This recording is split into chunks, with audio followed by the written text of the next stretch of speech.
नमस्कार, action patch खबरों के धुआंधार बुलेटिन में आपके साथ मैं हूं मीनाक्षी जोशी। नमस्कार, मैं हूं अमित पालित। तेवर, एक्शन और ब्रेकिंग न्यूज से भरपूर बिल्कुल नया बुलेटिन लेकर आए हैं अभी तो अगले 1 घंटे तक खबर जहां होगी जैसे होगी आपको मिलेगी अभी।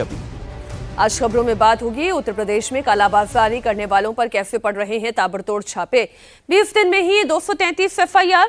कानपुर के किडनी रैकेट में अब कौन हुआ गिरफ्तार, कहां तक फैले हैं तार। लखनऊ से जबलपुर तक कैसे मस्जिदों में अवैध निर्माण पर बुलडोजर चला। पाकिस्तान में कैसे फूटा पेट्रोल बम। अमेरिका ने कैसे उड़ाया ईरान का सबसे ऊंचा पुल। और अब किस पर फूटा है ट्रंप का टैरिफ बॉम्ब।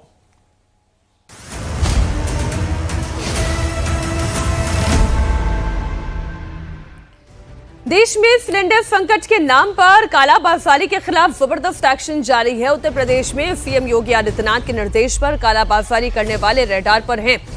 20 दिनों के अंदर पूरे स्टेट में करीब 20,000 जमाखोरी के अड्डों पर रेड मारी गई। ऑयल और गैस के नाम पर ब्लैक मार्केट चलाने वालों के खिलाफ अब तक 233 एफआईआर दर्ज हुई। 20 लोग गिरफ्तार भी किए गए। कईयों को हिदायत देकर छोड़ा गया। देश के अलग अलग शहरों में भी ब्लैक मार्केट के जाल पर प्रहार किया जा रहा है। महाराष्ट्र के संभाजीनगर में टैंकर से गैस चोरी के मामले में 2 आरोपी पकड़े गए हैं। यूपी में इस वक्त सबसे बड़ी कार्रवाई जारी है। शहर शहर जमाखोरों के खिलाफ एक्शन किया गया है। मथुरा, लखनऊ, हाथरस, फर्रुखाबाद, हापुड़ में ताबड़तोड़ दबिश में सैकड़ों सिलेंडर जब्त किए गए हैं। कालाबाजारी रोकने के लिए 24 घंटे वर्किंग कंट्रोल रूम से निगरानी हो रही है और किसी भी तरह की शिकायत पर फौरन एक्शन के निर्देश दिए गए हैं।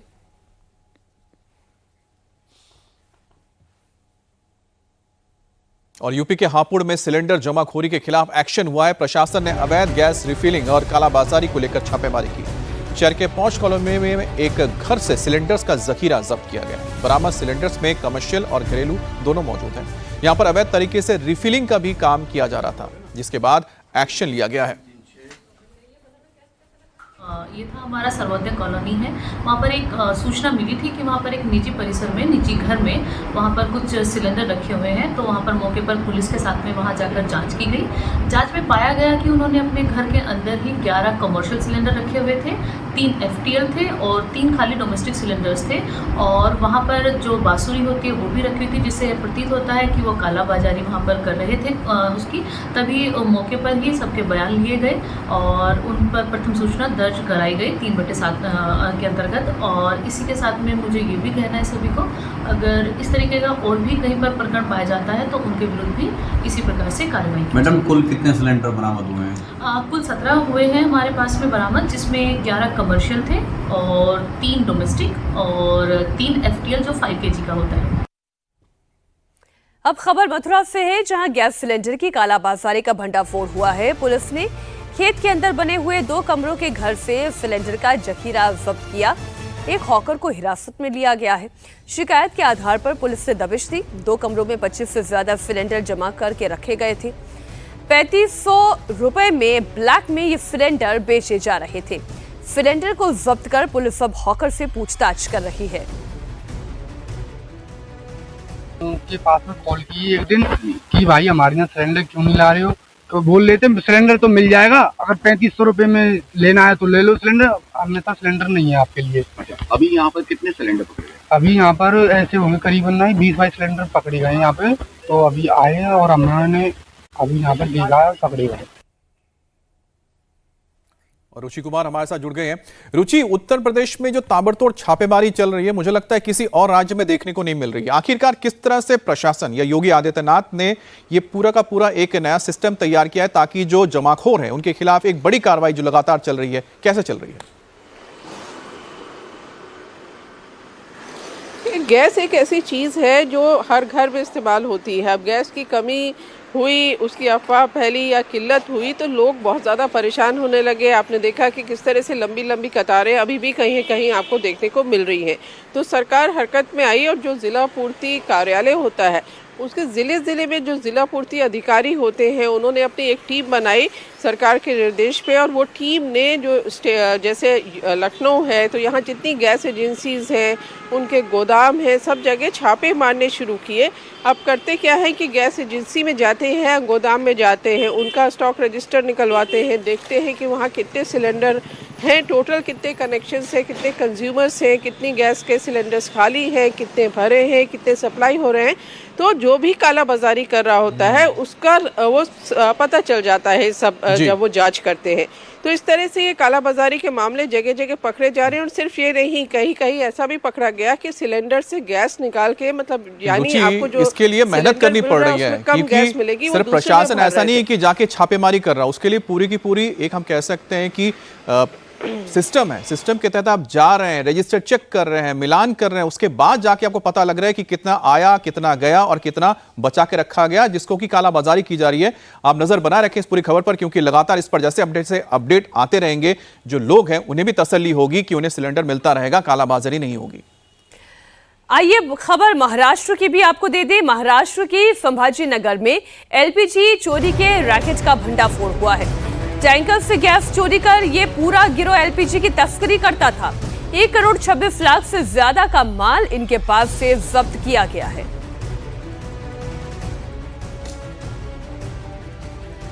कमर्शियल और घरेलू गैस सिलेंडर ऐसे ही जमा करके रखे गए थे। गैस चोरी पर ही संभाजी नगर में प्रशासन ने ये एक्शन लिया। छापेमारी में 1 करोड़ 26 लाख की गैस चोरी का पता चला है। और मुंबई में गैस सिलेंडर की किल्लत से छोटे कारोबारी बुरी तरह से प्रभावित हुए हैं। एशिया की सबसे बड़ी झुग्गी धारावी में इसका असर देखने को मिला है, जहां से लोग इडली डोसा वड़ा बनाकर सेल करते हैं। अब इस वक्त इनका कारोबार काफी हद तक ठप हो गया है। गलियों में सन्नाटा है। गैस सिलेंडर नहीं मिल पाने से काफी दिक्कतों का सामना भी करना पड़ा है। यहां पर मैक्सिमम फैमिली साउथ इंडियन हैं जो कमाने के लिए मुंबई में रहते हैं। अब इनके गुजर बसर पर भी संकट के बादल मंडराने लगे हैं। रोजी रोटी छिन जाने का डर भी सता रहा है। खाड़ी युद्ध का असर मुंबई और सटे इलाकों में भी खास तौर पर दिखाई दे रहा है। इस वक्त हम मौजूद है एशिया की सबसे बड़ी झुग्गी कहलाई जाने वाली धारावी में, और धारावी की ये जो गली है इसे कहते हैं इडली गली। इडली वड़ा जो है यहाँ पर बनता है, सांभर यहाँ पर बनता है। और हम बात करें तो पूरे मुंबई में सटे इलाकों में यहाँ से इडली की सप्लाई की जाती है। और करीबन 2000 जो घरेलू वर्कर्स का है या व्यवसायी का है, ये इस व्यवसाय में है, जो इडली बनाते हैं घरों में, उनकी फैक्ट्रीज में, और फिर इनको अलग अलग जगहों पर बेचते हैं और उसको पार्सल भी करते हैं। और करीबन 10,000 इडलियाँ जाती है और रोजाना हर एक व्यक्ति को जो है वो 300 से 500 इडली बनाता है। जो गैस की आपूर्ति न होने के कारण जो इडली बनाने का उनका जो व्यवसाय है उस पर असर हो रहा है। इडली कम मात्रा में बनाई जा रही है। आप बताइए कि गैस सिलेंडर कमर्शियल नहीं मिल रहा है, उसके कारण कितना असर हो रहा है? क्या इडली उतनी मात्रा में मिल रही है जो पहले आप बेचते थे? पहले नहीं मिल रहा है, ऐसा है। अभी थोड़ा मिल रहा है, अभी थोड़ा मिलना चलेगा जी। सिलेंडर का नहीं तो पाटला का बेचते हैं आप लोग? हाँ, कितनी इडली बेचते रोज? हम लोग इडली का 200 रुपये 2000 का इडली बेचते हैं। 2000 इडली आप रोजाना कैसे बेचते हैं?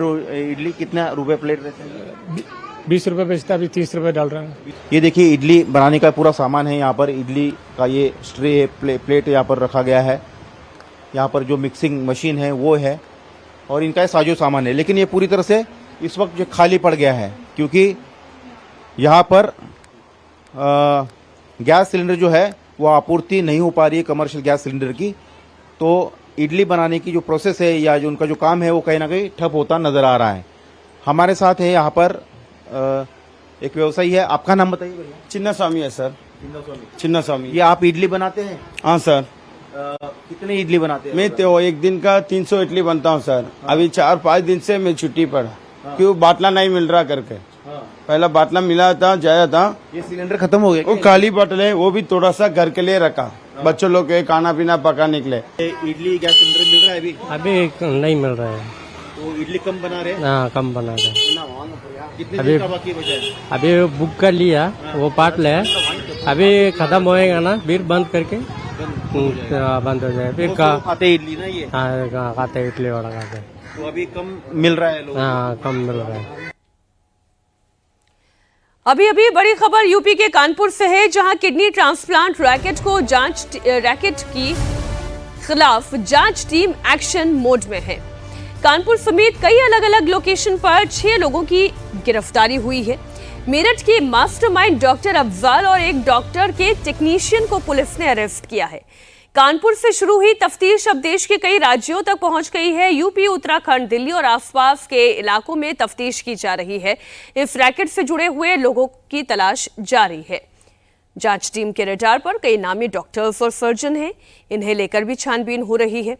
पुलिस की तफ्तीश में सामने आया है कि इस गिरोह के मास्टरमाइंड आहूजा हॉस्पिटल की डॉक्टर प्रीति आहूजा है, जिसका पूरा नेटवर्क फैला था। लखनऊ, मेरठ, देहरादून और दिल्ली एनसीआर तक इसका जाल बिछा हुआ था। मेरठ के डॉक्टर अफजाल को पुलिस ने अरेस्ट कर लिया है। अब तक 6 लोगों की गिरफ्तारी की गई है। जिस डॉक्टर प्रीति को पूरे मामले का मास्टरमाइंड बताया जा रहा है, वो आईएमए के मेंबर हैं और एसबीआई में भी मेडिकल ऑफिसर के पद पर कार्यरत हैं। इस पूरे मामले में एक पीड़ित का बयान भी आपको सुनाते हैं कि कैसे इस पूरे जाल में वो फंसा, कितने पैसे में उसे सेट किया गया था और किस तरह से पूरा नेटवर्क ये बिछाया गया था। कितना पैसा अभी दिए नहीं, मतलब कितने पैसे की बात हुई थी? तो मैंने बोल रखा था कितना? 4 लाख। हाँ? 4 लाख। अच्छा, और ये जिनको आप दे रहे हैं उनको जानते थे? हाँ जानता हूँ, दूर से हैं। हाँ दूर से? अच्छा, किसी ने मिलवाया था आपको कि? हाँ किसने मिलवाया था? वही का मेरठ के ही डॉक्टर से जा रहा था। मेरठ के ही डॉक्टर ने मिलवाया था। क्या नाम है डॉक्टर का? शिवम, डॉक्टर शिवम। डॉक्टर शिवम, आगे क्या? इतना ही पता है, अग्रवाल शायद नाम है। मेरठ के है वो? नहीं, यही के हैं। अच्छा, तो मेरठ में उनको कैसे जानते हैं आप? वो मिलवाए थे, हो सकता है जो पेशेंट है उनसे मिले हुए हो। अच्छा, या फिर कोई और होगा। अच्छा, तो कब हुआ ये? कल रात में। कल रात में आपने दे दिया? हाँ?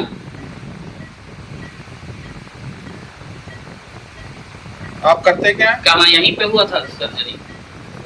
हाँ, हाँ शायद वही। आपके साथ आपका कोई घर परिवार का कोई सदस्य आया? नहीं आया, आप अकेले आए? आप क्या करते क्या हैं? MBA कर रहा हूँ फाइनल। MBA final? कहाँ से? नहीं बता सकता, सॉरी। हमारी सहयोगी रुचि कुमार इस खबर पर जुड़ गई हैं। रुचि, ये किडनी रैकेट कब से काम कर रहा है? ये कहा जा रहा है कि करीब पिछले 2 साल से चल रहा था रैकेट, और पुलिस ने जो अब तक की जांच की है उसमें पुलिस को ऐसा लग रहा है कि करीब 60 ये लोग ट्रांसप्लांट कर चुके थे। आप समझ सकती हैं कितना बड़ा रैकेट था। सिर्फ कानपुर नहीं था, उसके तार मेरठ में एक टेलीग्राम के ज़रिए पूरा रैकेट चलाया जाता था डोनर्स को, और जिसको किडनी चाहिए उसका पूरा डाटाबेस वहाँ पर था। लखनऊ, गाज़ियाबाद, फरीदाबाद, ये सारे तार पुलिस को जितनी जांच हुई है मिल रहे हैं। अभी जो 2 लैब ओबी टेक्नीशियन, जो ऑपरेशन थिएटर ओटी टेक्नीशियंस को पुलिस ने पकड़ा है, उन्होंने बताया कि किस तरह से दिल्ली के फरीदाबाद के एक अस्पताल में भी इस तरह से सर्जरी की जा रही थी। अब आप सोचिए इसमें कितना ज़्यादा पैसा इन्वॉल्व था। जो किडनी देता था उससे करीब 12 से 15 लाख रुपए उसको दिया जाता था, और जो किडनी लेता था उससे करीब 80 लाख या जितने में भी सौदा बैठ जाए उतना पैसा ले लेते थे ये लोग। अब आदमी जो बीमार है उसको लगता था कि उसको किडनी मिल जाएगी और वो ठीक हो जाएगा, लेकिन जिस तरह से कई अनाड़ी लोग ये काम कर रहे थे, तो आप समझ सकती हैं कि मरीजों की जान पर भी किस तरह का खतरा बना था, क्योंकि ये बहुत ही मुश्किल सर्जरी होती है ट्रांसप्लांट की, जिसको हर कोई नहीं कर सकता। जी, बहुत शुक्रिया आपका रुचि इस पूरी जानकारी के लिए। अब खबर आपके शहर लखनऊ से ही है, जहां के बख्शी का तालाब इलाके में बुलडोजर एक्शन हुआ है और यहां पर सरकारी जमीन पर बनाई गई मस्जिद को हाईकोर्ट के आदेश के बाद प्रशासन ने गिरा दिया। दरअसल अस्ती गांव में खलिहान के लिए सुरक्षित जमीन पर अवैध कब्जा किया गया था। सालों पहले यहां एक मस्जिद बना दी गई। 2 साल पहले कुछ लोगों ने इसकी शिकायत की। प्रशासन ने जांच में शिकायत को सही पाया। उसके बाद प्रशासन ने जमीन खाली करने के आदेश दिए, लेकिन मुस्लिम पक्ष ने इस आदेश के खिलाफ पहले एसडीएम के यहां पर अपील की, वहां भी एप्लीकेशन खारिज हो गई। फिर जिला कोर्ट में अपील की, वहां भी फैसले के खिलाफ आया उनके। इसके बाद हाई कोर्ट में अपील हुई और हाई कोर्ट ने भी माना कि मस्जिद सरकारी जमीन पर कब्जा करके बनाई गई है, जिसके बाद यह बुलडोजर एक्शन हुआ है। अब ये नहीं मालूम था कि ये किस नंबर पे जमीन है, किस नंबर पर जो है गाटा संख्या क्या है, कैसा था, क्योंकि बुजुर्ग अनपढ़ थे और जो है वो ठाकुर लोग और मुस्लिम हिंदू मिलकर के इसको बनवा दिया था। अब जो है हमारे त्यौहार पर जो है 1-2 साल पहले बाराफात हुई, उसमें जो है कोई विवाद हो गया। कुछ बजरंग दल के लोगों ने नारेबाजी की और जो है और उल्टी सीधी तरीके से प्रशासन हमारा साथ दिया और जो है फिर वही बजरंग दल के लोगों ने इस पर मुकदमा कायम कर दिया। इन लोगों को कि जलन मुस्लिमों से कि धार्मिक स्थल था, हम लोग नमाज पढ़ते थे, 15 या 20 घर थे मुसलमानों के, अपने परवरदिगार की हम जो है पैरवी करते, इबादत करते थे। आज जो है हमारा मस्जिद को उजाड़ दी। लखनऊ के बाद अब खबर मध्य प्रदेश के जबलपुर से है। वहां पर भी प्रशासन ने बुलडोजर एक्शन किया। सरकारी जमीन पर अवैध कब्जा करके बनाई गई मस्जिद के एक हिस्से को प्रशासन ने बुलडोजर से ध्वस्त किया। एक हिस्से का निर्माण सरकारी जमीन पर किया गया था, जिसे जमींदोज किया गया। रानी लक्ष्मीबाई वार्ड के स्थानीय लोगों और विश्व हिंदू परिषद ने इसकी शिकायत प्रशासन से की थी। लोगों का आरोप है कि मस्जिद का निर्माण सार्वजनिक रास्ते पर किया जा रहा था। इसकी वजह से लोगों को आने जाने में दिक्कतें आ रही थी। जांच में प्रशासन ने इसे सही पाया, जिसके बाद ये बुलडोजर कार्रवाई की गई।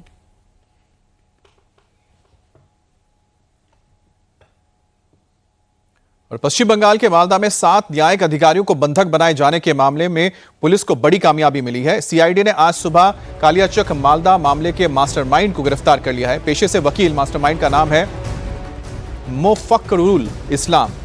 पुलिस ने वकील को बागडोगरा हवाई अड्डे पर उस वक्त गिरफ्तार किया जब वहां से भागने की कोशिश कर रहा था। दरअसल बुधवार को मालदा के कालियाचक में 7 न्यायिक अधिकारियों को बंधक बना लिया गया था। उन्हें करीब 8 घंटे तक उपद्रवियों ने बंधक बनाकर रखा, जिसके बाद सुप्रीम कोर्ट को हस्तक्षेप करना पड़ा। सुप्रीम कोर्ट के हस्तक्षेप के बाद कलकत्ता हाईकोर्ट के चीफ जस्टिस ने बंगाल के डीजीपी से बात की, तब जाकर पुलिस पहुंची और बंधक बनाए गए न्यायिक अधिकारियों को छुड़वाया गया।